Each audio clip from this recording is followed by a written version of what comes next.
Joy kept screaming at me, "Do it now! Do it! Do it! Do it now!" Sometimes late at night, I can still hear the screaming. Welcome to this special hour-long bulletin and our coverage of the unfolding disaster. From the towns of Climate change Grantham, is real. Toowoomba and It is Ipswich, happening right now. plus the latest threat It is the to most urgent threat facing our entire species, for our children's children, and for those people out there whose voices have been drowned out by the politics of greed. Let us not take this planet for granted. What are the causes of climate change that threaten the environment, and especially those which no one talks about? So let's talk about milk, for instance. On average, a person consumes up to 104 liters of milk in a year, and 1 liter of milk requires 1,000 liters of water to be produced. With more than 6 billion people drinking 540 million liters of milk, 54,000 billion liters of water are actually needed. In the same way, cows produce more greenhouse gases than the entire transportation sector. Not even to mention that it occupies up to 45% of the Earth's land and is responsible for 91% of the Amazon destruction, with 1 acre needed for every single cow. But what if we changed everything?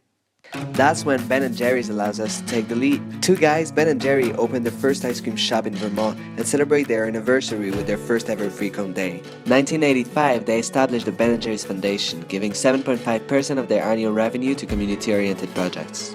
In 2000, Ben & Jerry signed with Unilever, so to have a bigger impact on society, but kept an independent board of directors.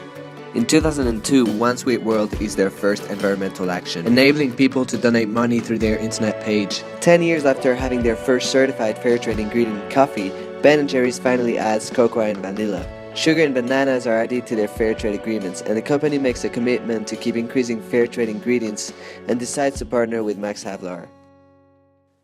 So what does Ben & Jerry's really stand for? What is their statement of mission?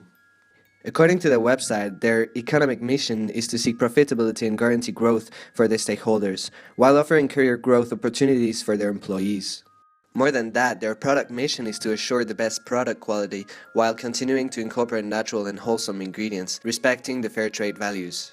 Their social mission in the same way is to keep recognizing the importance of community by betting on small local, national and international businesses. But what about milk? Isn't there milk in those ice creams? That's when Ben & Jerry's introduced their first vegan ice creams. But what is vegan? A vegan person is a person who does not eat or use animal products. Today, Ben & Jerry's are relaunching 4 of their classics but certified 100% vegan. Yeah, or some other product's going to take its place. I mean, we see there's all sorts of soy milks and almond milk and a lot of other products that are coming out and different blends. Everything in that white liquid, the hormones, the lipids, the proteins, the sodium, the growth factors, the IGF, every one of those is meant to blow that calf up to a great big cow. And what about tomorrow? The massive consumption of Ben & Jerry's ice creams raises the question of waste. The containers are not made of recycled paper and there's no recycling bin in their shops.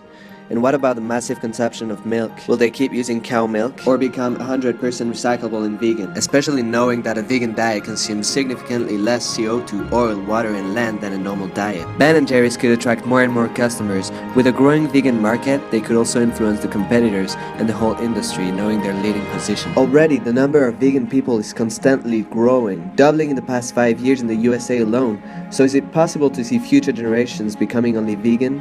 Can we hope to start the process internationally, even in developing countries, so they can grow faster and healthier? But the remaining question is, will Ben & Jerry's succeed in launching a long-lasting trend to save our planet?